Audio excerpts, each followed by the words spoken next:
हल्ला बोल में आज सवाल यही, क्या सुधार से मिटेगी कालिक? 2G, कॉमनवेल्थ गेम्स, कोलगेट, इतने दाग तो सरकार के दामन पर कतई अच्छे नहीं थे। एक तो घोटाले करैले, ऊपर से महंगाई नीम चढ़ी। सरकार ने तो फैसले ले लिए, अब कांग्रेस आम लोगों के बीच जाती तो किस मुंह के साथ? सरकार ने ही दर्द दिया था, उसने ही दवा भी सुझा दी। एफडीआई अब कांग्रेस ने तय किया है कि इन्हीं सुधारों के वॉशिंग पाउडर से घोटालों और महंगाई के दाग धोएंगे।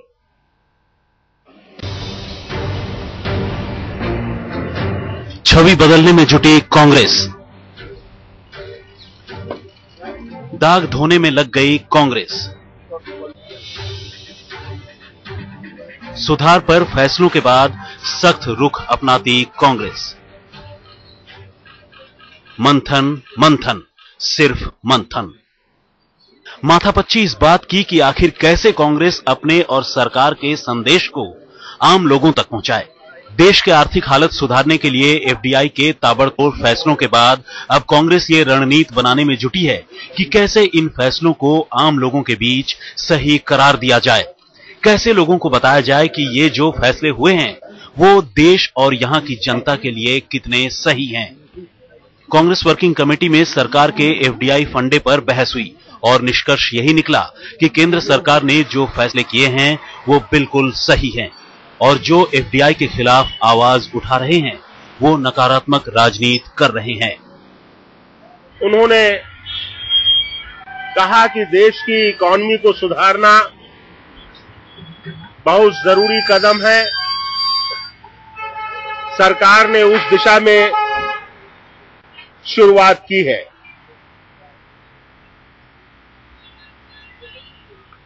जो मुख्य विपक्षी दल है उसके बारे में उनकी टिप्पणी थी कि उसकी भूमिका नकारात्मक है। यहां यह बताना जरूरी है कि कांग्रेस वर्किंग कमेटी यानी CWC पार्टी की सबसे बड़ी संस्था है, जहां नीतियां तय की जाती हैं, जहां सरकार के फैसलों की समीक्षा भी होती है। लेकिन मानो ये बैठक सरकार के फैसलों पर मुहर लगाने के लिए ही हुई थी। चिदंबरम ने दलील दी कि देश के विकास के लिए पैसों की जरूरत है और लोगों को ये बताना होगा। ये भी तय हुआ कि पार्टी जिस तरह से पिछले दिनों सभी प्रदेशों में लोगों को पार्टी की नीतियों और सरकार के कदमों के बारे में जानकारी देती रही है, उसी तरह से वो आगे भी जानकारी दे। जाहिर है सरकार के फैसलों पर सोनिया और कांग्रेस की मुहर से सरकार के भी हौसले बुलंद हैं। सरकार तो पहले से कह रही थी, अब पार्टी भी कहने लगी है कि सरकार को किसी तरह का कोई खतरा नहीं है, चाहे कोई साथ रहे या न रहे। हम लोग अगले सप्ताह से जगह जगह पहुंचेंगे देश में, जो जीएम के मंत्री हैं और अन्य हमारे साथी हैं, और उनको आम आदमी के सामने, आम साधारण हमारे देशवासियों के सामने इसको हम इन दूरगामी फैसलों के जो लाभ आम आदमी को होंगे उनको हम विस्तार से बताएं। हालांकि सबसे अनोखी बात तो ये रही कि CWC में महंगाई को लेकर कोई बड़ी चर्चा नहीं हुई। एक दो छोटी आवाजें उठी, लेकिन सरकार की तरफ से ये दलील दी गई कि देश के विकास के लिए अब ये फैसले जरूरी हैं। इतना ही नहीं, 2G CWG के बाद सरकार पर जो कोयला घोटाले के सबसे काले दाग लगे थे उस पर भी चर्चा नहीं हुई। सवाल यह है कि आखिर एफडीआई के साबुन से महंगाई और घोटालों की कालिक भला कैसे साफ हो पाएगी? संदीप सोनवलकर, दिल्ली, आज तक। तो क्या घोटालों के बाद अब एफडीआई ही वो वॉशिंग पाउडर है जिसके जरिए तमाम दाग धोने की कोशिश कर रही है सरकार? कई खास मेहमान हमारे साथ इस पूरी चर्चा में शामिल हो रहे हैं। सबसे पहले आपका परिचय उनसे करा दें। हमारे साथ मौजूद है प्रकाश जावड़ेकर जी, जो कि बीजेपी के वरिष्ठ नेता हैं। हमारे साथ रशीद मसूद साहब हैं, कांग्रेस के वरिष्ठ नेता, कवि और सामाजिक कार्यकर्ता कुमार विश्वास जी हमारे साथ है। विश्वास जी, कुछ दिनों बाद से सहूलियत होगी 2 अक्टूबर के बाद, जब आपकी भी पार्टी का नाम सामने आ जाएगा, तब सीधी बात होगी। लेकिन रशीद मसूद साहब, सीधे आपके पास पहले आते हुए सवाल बहुत सीधा, एक के बाद एक कालिक और दाग, ये जो एफडीआई नाम का वॉशिंग पाउडर है, उससे आप क्या कुछ हासिल कर लेंगे? यानी आप पैसे की तो बात कर रहे हैं लेकिन रोटी की बात नहीं कर रहे हैं। महंगाई से आम आदमी परेशान है, CWC सबसे बड़ा आपकी पार्टी का प्लेटफॉर्म, आपने बस FDI पर अपनी पीठ थपथपा ली, बाहर आकर कह दिया। देखिए, ये बात कहना कि FDI पे हमने अपनी पीठ थपथपा ली और महंगाई पे कुछ नहीं कर रहे हैं, ये अपने आप में बड़ा ताज्जुब की बात है। जब आपको पता है कि फिस्कल, ये सभी लोग जानते हैं कि फिस्कल जब ये बढ़ेगा डिफिसिट, तो उसमें महंगाई अपने चरम सीमा पर पहुंच जाएगी और एक पोजीशन ऐसी भी आ सकती है कि जहां एक जो फ्रांस के बारे में एक कहावत थी कि थैला भर के लेके जाओ और उसमें मुट्ठी में सामान लेके आओ, वो पोजीशन बन जाती है। इसलिए जरूरत इस बात की थी कि इसको हमें कम करके और पैसा कहां से लाया जाए, हमारे पास ये सवाल सबसे बड़ा था।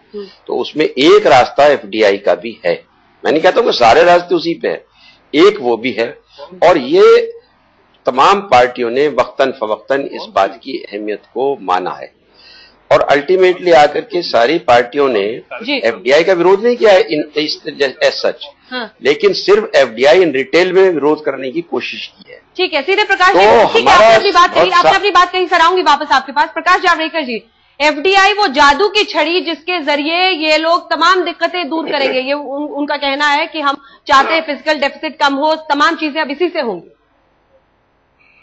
FDI के पहले मैं कहना चाहता हूं कि अजीत पवार जी ने इस्तीफा दिया है, उप मुख्यमंत्री है महाराष्ट्र के, तो अब उनको इस्तीफा वापस नहीं लेना चाहिए, क्योंकि नहीं तो केवल दबाव की राजनीति होगी और क्या क्या कॉम्प्रोमाइज अंदर खाने होगा पता नहीं है, और इसलिए अब इन्होंने इस्तीफा दिया है तो वापस नहीं लेना चाहिए।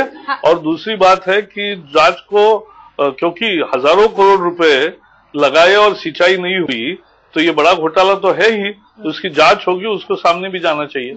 प्रकाश जी, आपकी खुशी तो छिपाई नहीं छिप रही, इधर टीएमसी ने भी इस्तीफा दे दिया, वहां एनसीपी के साथ महाराष्ट्र में रिश्ते खराब हो रहे हैं, लेकिन सवाल आज आम आदमी का है, डीजल की कीमतें बढ़ी, इन तमाम मुद्दों पर कुछ भी CWC के बाद नहीं बोला गया।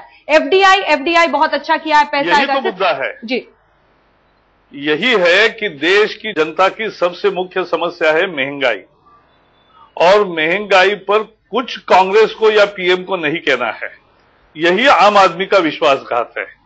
और महंगाई जीना दुभर कर रही है। पिछले 15 दिन में दिल्ली में एक, यूपी में एक और राजस्थान में एक आदमी ने लिखकर, बाकायदा सुसाइड नोट लिखकर कि महंगाई के कारण जीना दुभर हो गया, इसलिए हम आत्महत्या कर रहे हैं। ये आत्महत्या की, इसकी जरा भी संवेदना सरकार को नहीं है। और ये जो हुआ है, तो इनको राहत देने के बजाय, महंगाई से जूझते जनता को कुछ मरहम लगाने के बजाय उनके जख्म पर नमक छिड़कने का काम सरकार ने किया, डीजल और एलपीजी का निर्णय लेकर। डीजल में 5 रुपए की बढ़ोतरी होती है तो पूरी महंगाई की एक पूरी प्रक्रिया बनती है, क्योंकि ये यातायात के सारे खर्चे बढ़ते हैं, माल ढुलाई के खर्चे बढ़ते हैं, किसान के खर्चे बढ़ते हैं, मछुआरों के खर्चे बढ़ते हैं, तो समाज के सभी वर्गों को, और पीएम कह रहे कि ये बड़े बड़े एसयूवी चलाने वालों को लगाम लगाना था, लेकिन एसयूवी का जो खपत है डीजल की वो 1% है, 99% तो ये सारे लोग इस्तेमाल करते हैं बसें और इसमें, तो ये मुद्दा है प्रमुख। लेकिन इन्होंने डीजल का भी दर बढ़ाया और इन्होंने गैस का भी कम किया, माने संख्या कम की, माने दाम बढ़ाए। अब लोगों को 800 रुपए से आधे लेंगे और आधे 400 रुपए में मिलेंगे, यानी हर सिलेंडर पर कम से कम 200 रुपए की इन्होंने बढ़ोतरी की है, ये हमें समझना चाहिए जी। कुमार विश्वास जी हमारे साथ, ठीक है, दाम बढ़ाते हैं। ठीक है, आपके पास वापस आऊंगी सर। कुमार विश्वास जी हमारे साथ बने हुए लगातार। कुमार विश्वास जी, क्या है ये, क्योंकि कालिकों से सरकार घिरी हुई थी, एक के बाद एक घोटाले, FDI से ध्यान तो बटोर ही दिया, उन्होंने ध्यान हटा दिया, अब कोलगेट की बात बहुत हल्के फुल्की जुबान हो रही है। अंजना जी, एक तो मैं प्रकाश जावड़ेकर जी जो बहुत प्रसन्न है, उनकी सूचना के लिए बता दूं कि आज अजीत पवार साहब ने जो इस्तीफा दिया है, ये जो मुद्दा था सिंचाई विभाग का, ये Anjani Damania India against corruption के कार्यकर्ता हैं, उन्होंने उठाया था और उन पर बहुत थ्रेट भी हुए थे, बहुत हमले भी हुए थे, लेकिन लगातार India against corruption Bombay unit इसको उठाती रही। तो मेरा कहना यह है कि कांग्रेस तो अपनी जगह जहां है वहां है, लेकिन जो मुख्य विपक्ष है वो भ्रष्टाचार को केंद्र में लाने में, देश के विमर्श के केंद्र में लाने में पूरी तरह नाकामयाब रहा, और ये सबको पता भी चल गया।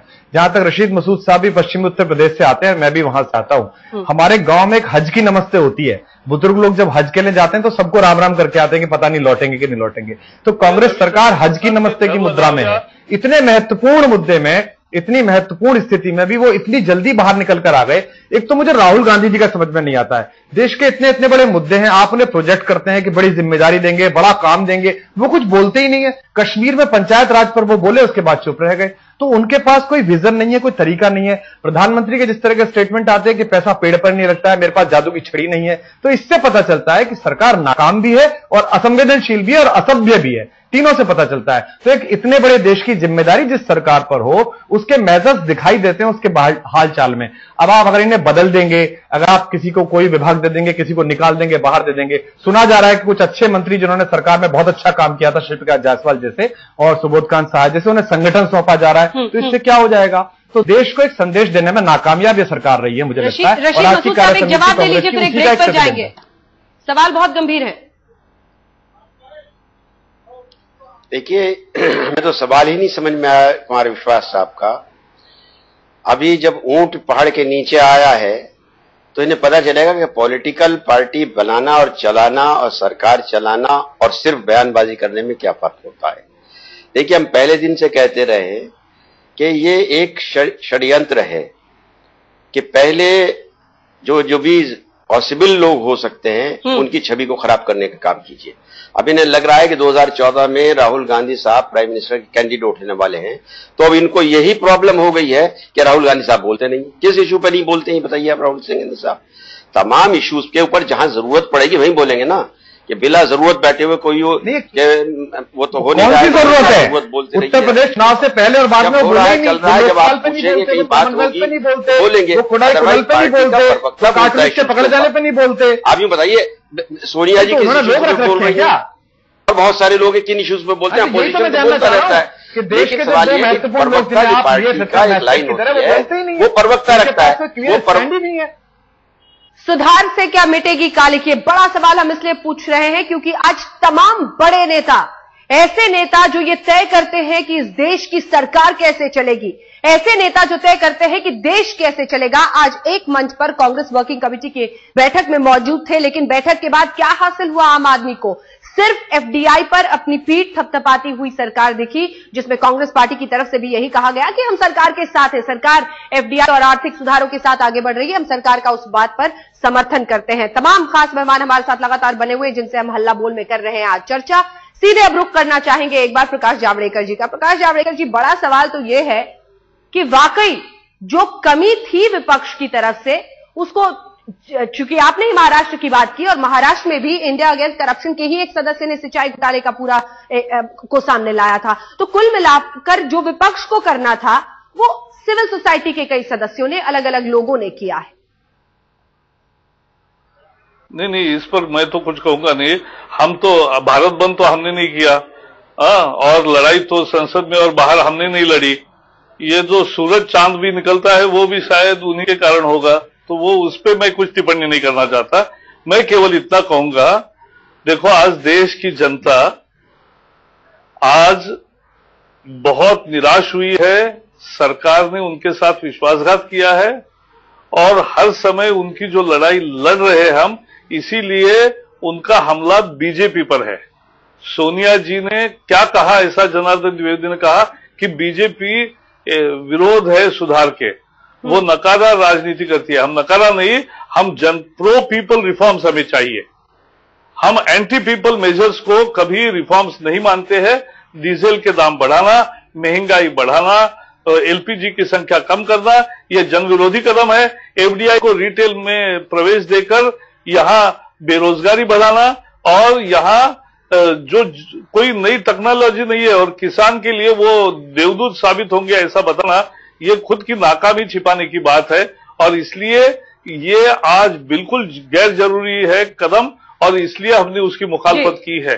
और इसलिए ये लड़ाई हमने इस चरम सीमा पर पहुंचाई है कि अब कांग्रेस को जहां कहीं भी जाएंगे, पत्थर में भी, पानी में भी, महल में भी, जंगल में भी और सड़क पर भी केवल बीजेपी और बीजेपी ही दिखती है।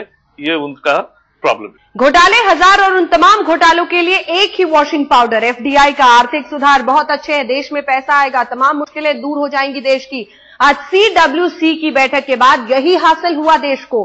सीडब्ल्यूसी यानी कांग्रेस वर्किंग कमेटी की बैठक थी जिसमें तमाम नेता, ऐसे नेता जो इस देश की दशा और दिशा तय करते हैं, बैठक में शामिल थे। और उसके बाद भी आम आदमी के सरोकारों से जुड़े हुए तमाम मुद्दों पर कुछ भी खास नहीं कहा गया है। सभी खास मेहमान लगातार हमारे साथ बने हुए हैं। रशीद मसूद साहब, आरोप बहुत सीधा है। आपने नकारात्मक रुख एक तो अख्तियार करते हुए कह दिया कि बीजेपी सब कुछ जो कर रही है गलत कर रही है, विपक्ष का वैसे भी काम है विरोध करना, उनको अपना काम करने दीजिए। आपने क्या इस देश को दे दिया है, यह महत्वपूर्ण है। आपने क्या क्या दिया? देखिए, बड़ी अजीब बात है। आपको पता है कि जब 93 से लेकर के सन 2012 तक तमाम मामलात के कुल आवंटन के मामलात के ऊपर सीबीआई इंक्वायरी का फैसला हो गया है, तो जो भी मीटिंग होती है, चाहे वो किसी पार्टी में वो पार्लियामेंट्री बोर्ड कहलाता है, किसी में नेशनल एग्जीक्यूटिव कहलाती है, किसी में सीडब्ल्यूसी। रशीद साहब, आपको बीच में रोककर एक सीधा सवाल, जो भी हाईएस्ट बॉडी होती है, ठीक है, आपसे एक सीधा सवाल पूछ रही हूं। डीजल जैसे मुद्दे, सीधा जवाब तो सुन लीजिए। बिल्कुल आप ही का जवाब सुनूंगी सर, लेकिन सवाल देखिए, सवाल को बहुत पीछे ले जाके आगे ले जाकर बहुत आम आदमी से फिर दूर हो रहे हैं हम। सवाल यह है कि डीजल की कीमतें आपने बढ़ाई हैं, आपने उस बारे में मरहम के दो शब्द क्यों नहीं बोले? आज सीडब्ल्यूसी के बाद आपने उसका जिक्र तक नहीं किया। देखिए, ये बात तो जिस दिन ये बढ़ाई कीमत गई उससे अगले दिन ही ये बात कह गई थी कि हम तो इसके तकलीफ का हमें एहसास है, लेकिन हमारे सामने ऑप्शंस नहीं है कुछ भी। या तो इस मुल्क को तबाह और बर्बाद हो जाने दें, या हम इसके गुस्से को लोगों के बर्दाश्त करें, पार्टी सफर करे। और हमने एक ऑप्शन चुना कि इस देश को बचाएंगे। और आपने देखा कि एफडीआई के ऐलान के 12 दिन बाद ही रुपया 3 रुपए सुधर गया है डॉलर के मुकाबले में। और आप देखेंगे कि ये महंगाई भी कम होगी।